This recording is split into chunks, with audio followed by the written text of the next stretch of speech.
Raset e pas luftës të eksponentëve të Lidhjes Demokratike të Kosovës, kush mendon që se shpeshherë kanë gjujt shikut tek këto? Duhet kemi një vrasje të pas luftës të eksponentëve politik të LDK-s, unë mendoj që duhet të gjenden brenda rradhëve të LDK-s, sepse nuk ka pasur asnjë edhe le ta shohim shumë aspektin e thjeshtë.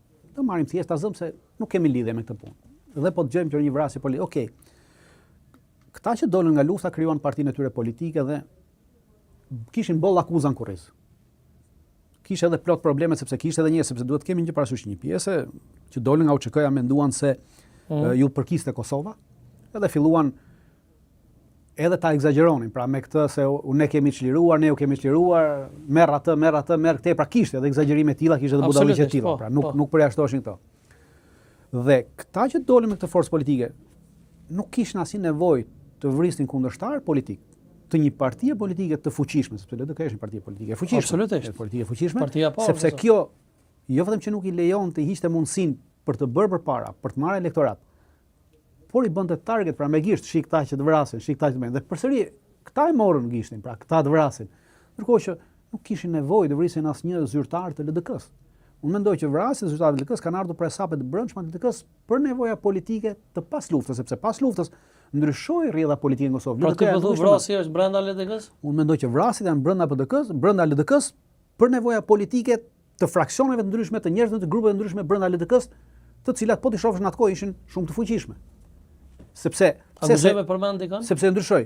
Për shembull nuk di me emra, nuk mund të them me emra, po unë mendoj që sepse duhet kemi një parasysh.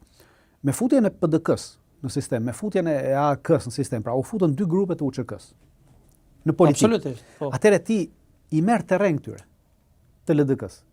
Dhe në momentin që i merr terren, atëherë duke qenë se kjo tavolina nuk është më e tyre tashmë, se ke hyrë edhe ti në këtë tavolinë. Atëherë për këtë territorin që do mbesi, për këtë gjysmë territori, atëherë këtu do fillojë rivaliteti brenda këtij gjysmës territori, sepse ti se ke më këtë dhe sa e kishim gjithën, ishim dakord të ndarë, ti këtë unë atë. Po në momentin që tash ti ke humbur gjysmën, mbetet vetëm gjysma, atëherë kjo gjysma do fillojmë të rindajmë territoret nga para. Dhe rifillimi i ndarjes të territorit, kur flasim për territore politike, pra jo për territore plagë.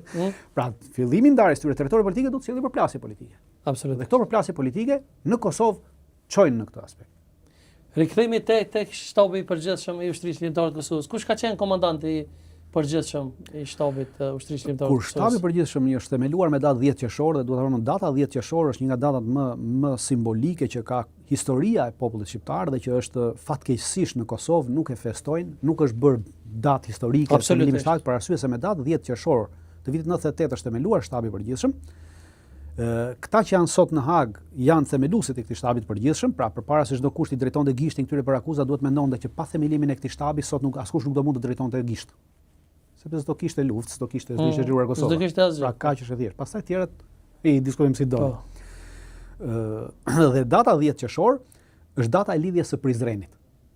10 qershor 1878 është data e formimit lidhjes Prizrenit. Dhe me 10 qershor është data e formimit të shtabit përgjithshëm. Me 10 qershor është edhe data e hytjes në fuqi të kapitullimit të ushtrisë serbe në Kosovë, marrëveshjes Kumanovës. Pra, këto janë data historike dhe simbolike për Kosovën. Dhe kjo datë në Kosovë nuk është bërë datë zyrtare, nuk festohet, nuk përmendet fare. Kjo është turp për historinë. Nga kush është themelu, kush ka qenë atë? Shtab, antar shtabi i përgjithshëm, kanë qenë këta të katër që janë në Hag, pra Hashim Thaçi, Jakub Krasniqi, Recep Selimi, Kadri Veseli, Sokol Bashota, Xhavit Haliti sigurisht. Jo, Xhavit Haliti nuk ka qenë prezent. Xhavit Haliti s'ka qenë prezent fare në Kosovë. Xhavit Haliti ka ardhur në Kosovë pas luftës. Pra Xhavit Haliti ka qenë në atë kohë, ka qenë një nga nxitësit të themelimit të shtabit, sepse kanë qenë antar i SRV-s, pra sektorit të rëndësisë veçantë të LPK-s që merrej me çështjet e UÇK-s. Po Xhavit Haliti ka dieni të saktë për atë çfarë ka ndodhur Ilir Konushevsi dhe për atë çfarë ka ndodhur edhe ministrit mbrojtjes të Farkut që Ahmet Krasniqit.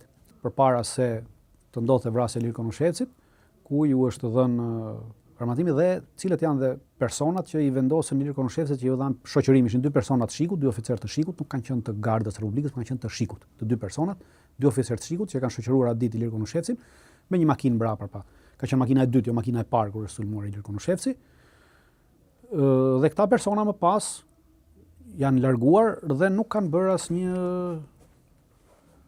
deklarat asnjë dhe këta persona normalisht që i ka caktuar Fatos Klosi me kërkesë të Xhavit Halitit, sepse kanë qenë miq bashkë, kanë pasur dhe marrëdhënie bashkë dhe Xhavit Haliti ka obligim të tregoj për këtë bisedë që ka ndodhur, që ka qenë kush ka qenë në bisedë me Ilir Konushevsin dhe çfarë ka ndodhur edhe me armatimin, sepse ata që vranë Ilir Konushevsin nuk e morën armatimin.